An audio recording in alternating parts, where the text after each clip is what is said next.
Que a paz de nosso Senhor e Salvador Jesus Cristo venha reinar em cada coração. Mais uma vez, uma palavra de Deus para você. Primeira carta do apóstolo Paulo à igreja de Tessalônica, ou seja, 1 Tessalonicenses.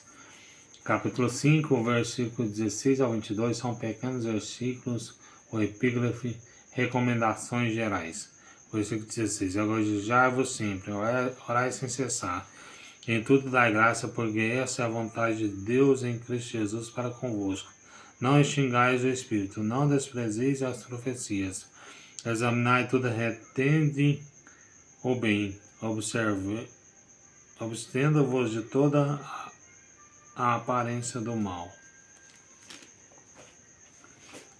Todos nós que conhecemos a Bíblia Sagrada, nós que professamos o mesmo Deus, nós conhecemos recomendações gerais, nós que gostamos de meditar nas Santas e Sagradas Escrituras. Aqui no versículo 16, do capítulo 5 de 1 Tessalonicenses, que é qual foi o versículo que eu li aqui, regozijar-vos sempre, ou seja, regozijar-vos sempre, é alegrar-vos sempre. No momento da luta, no momento da provação, no momento da dificuldade, nós devemos regozijar-vos sempre, todo momento. Às vezes está dando tudo errado na sua vida, mas nós devemos estar alegre. Às vezes o seu filho está nas drogas, o seu marido está bebendo, seu filho virou traficante, o seu filho mata, o seu filho rouba, adultera, não está obedecendo a palavra de Deus. E Paulo vai nos ensinar que nós devemos regozijar sempre, alegrar-vos sempre. Todo momento que você está passando por luta, mesmo que Deus sabe que você está chorando, que você está angustiado, triste, o único que sabe, porque às vezes você fecha a porta do seu quarto e somente Deus sabe o que está passando na sua vida. Você fica triste quando você conversa com Deus, mas você não deixa de ir para um culto, você regozija, você alegra, a pessoa fala como é que vai a sua vida, você fala, tá tudo bem, mesmo estando de mal a pior. Não murmure, não saia igual um doido, uma doida, contando os seus problemas para os vizinhos, para o seu próximo. Nós devemos regozijar e alegrar sempre com o Senhor. Porque aquela mulher sulamita, quando o seu filho morreu, quando ele morre, que dá uma forte dor de cabeça, ela vai até o profeta Eliseu para que Eliseu reviva o seu filho. Porque aquele filho foi o próprio profeta que profetizou que Deus ia dar um filho. Mas ela não questiona com aquela pessoa que pergunta como é que está seu filho. Ela não fala os seus problemas. Ela fala assim, está tudo bem. E ela está profetizando a vida para o seu filho. Porque ela disse que estava tudo bem. Às vezes tem palavra na nossa boca que é profecia. Às vezes não precisa de um profeta falar fisicamente, mas tem vezes que precisa. Mas a maioria das vezes você tem poder de profetizar a cura na sua vida. Você tem o poder de profetizar a bênção e a vitória. Você tem poder de profetizar essa cura. Você tem poder de repreender essa opressão maligna que está na sua vida. Porque você tem poder. Porque você está alegre e você se regozijou. E por ela falar aquelas palavras que estavam indo tudo bem, o próprio Deus usa o profeta Eliseu, e o profeta Eliseu ressuscita o seu filho, o filho daquela mulher sulamita. Então nós temos que andar alegres e regozijar-vos sempre, alegrar-vos sempre na presença de Deus. Regozijar é o mesmo significado de alegrar. O salmista Davi nos alegrei-me quando me dissermos vamos até a casa do Senhor. Então, quando você está alegre, mesmo você passando por lutas, por provações, por diversidades, você se alegra na casa do Senhor, você presta atenção no louvor, você presta atenção na palavra, você fica buscando a presença de Deus, você sente a presença de Deus, você é renovado. E quando nós regozijamos no Senhor, nós estamos alegres, igual o salmista Davi, alegrei-me quando me dissermos, vamos estar na casa do Senhor. E nós temos que estar alegres a todo momento. E aqui no versículo 17, orai sem cessar. Será que nós estamos orando sem cessar? Será que nós estamos orando a todo momento? O apóstolo Paulo vai nos orar sem cessar. Nós temos que orar sem cessar a todo momento. Porque o véu do templo foi rasgado de cima e embaixo.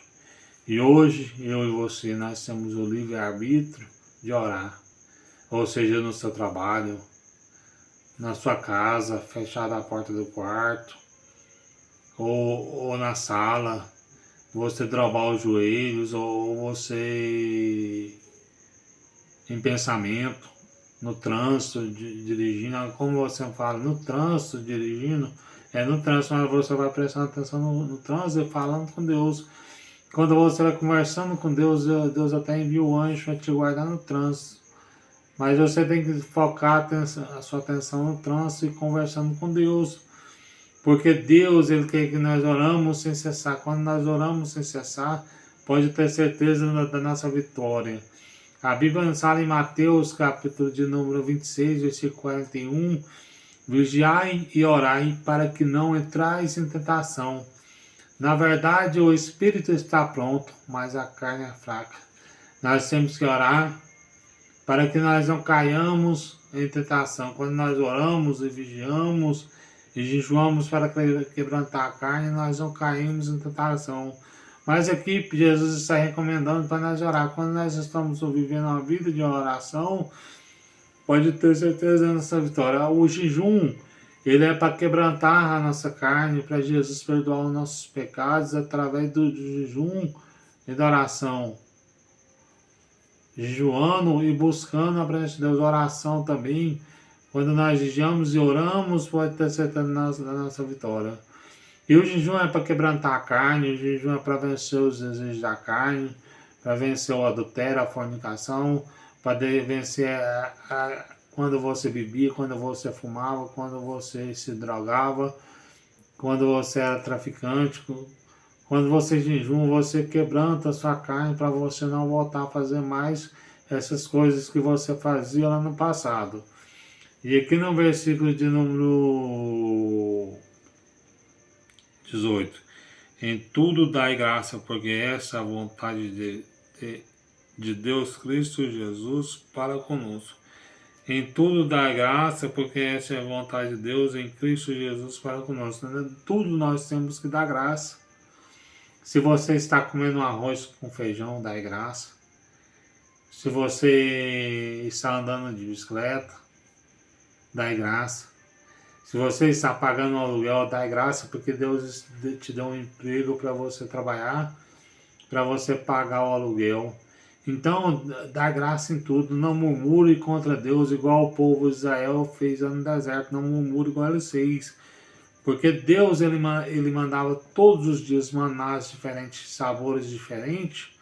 E quando eles estavam enjoados de manás, Deus mandou codorniz. Então, Deus sempre tem sustentado do povo de Israel. Deus sempre tem zelado deles. A roupa nunca envelhecia, os sapatos não terminavam. Então, tudo que o povo fazia ali, Deus mantinha tudo que eles precisavam. Eles mantinha eles ali no deserto. Deus providenciava tudo para eles. E Deus é providenciar tudo que você está precisando. Deus é providenciar esse carro que você tanto almeja na presença de Deus. Às vezes você passou na porta da concessionária e viu aquele carro mais bonito e deu vontade, e você pediu para Deus te entregar aquele carro. No momento de Deus, Deus vai te entregar esse carro, essa bênção, essa moto, essa casa. Eu não sei o que você está pedindo para Deus, mas fique dando graça a Deus por tudo. Às vezes você dá uma martelada no dedo, não fala o nome da pelada, que eu não gosto nem de falar aquele nome que começa com D, não fala. Fala, ô bênção de Deus, fala bênção, profetiza bênção, e as bênçãos chovem sobre as suas vidas, sobre a sua vida. E aqui no versículo de número 20, não desprezeis as profecias. Nós não devemos desprezar as profecias de maneira alguma. Ainda mais se a profecia falar para você que você deve fazer um concerto com Deus. E se essa profecia é para você, que se você viu que é verdade, não desprezeis.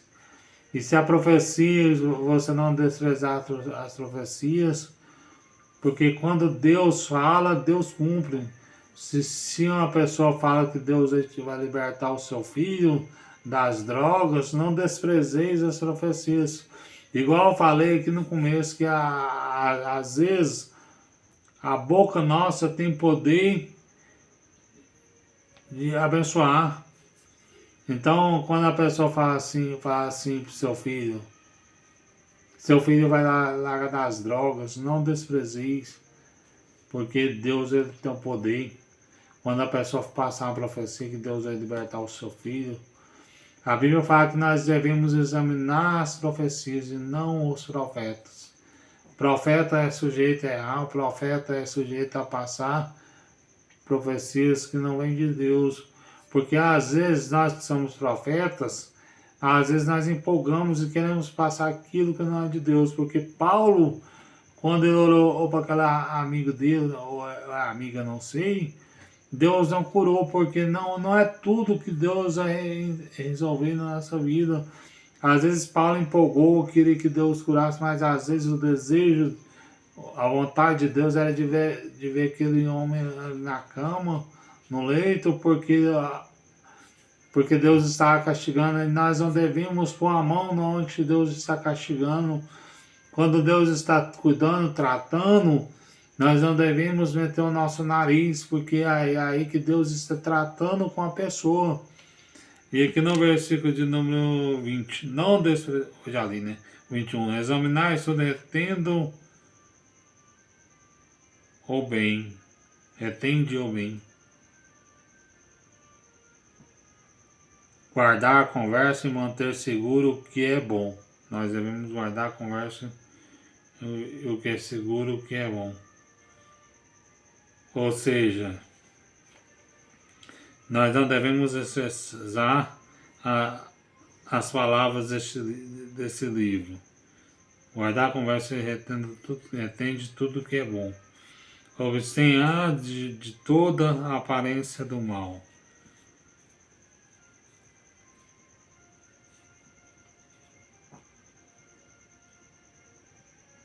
Evitar todo tipo de mal e aquilo que se parece com o mal.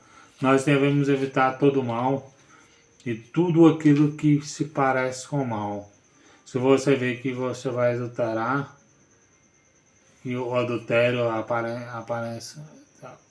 parece com o mal, você não vai fazer aquilo que você, por exemplo, você está falando palavras torpes, você vê que aquilo parece com o mal, e você sabe que as escrituras proíbem de você de fazer aquilo, você não faz, porque parece com o mal, porque observe de toda a aparência do mal. Quando nós observamos, nós devemos fugir de toda a aparência do mal. Tá, essas palavras que nós devemos aprender a orar, como Paulo orava, como Jesus orava, como os apóstolos oravam. E assim, quando nós andamos em obediência a essa palavra, todas as bênçãos deste livro, que se Deus quiser te entregar, Deus vai te entregar. Mas a bênção mais importante deste livro é o seu nome estar escrito no livro da vida. Às vezes nessa terra você não possui carro, nem casa, nem moto, nem mansão. Mas nas nações celestiais você vai ter um tesouro no céu. Porque você se alegra, você passou por aflição. A Bíblia fala, no mundo tereis aflições, mas tereis paz em mim. Porque eu venci o mundo. Quando nós passamos por aflição, você que tem paz em Cristo, pode ter certeza da tua vitória, porque você acredita na bênção do Senhor e você regozije e alegre sempre, porque você ora sem cessar e a bênção é garantida e além da vida eterna ainda.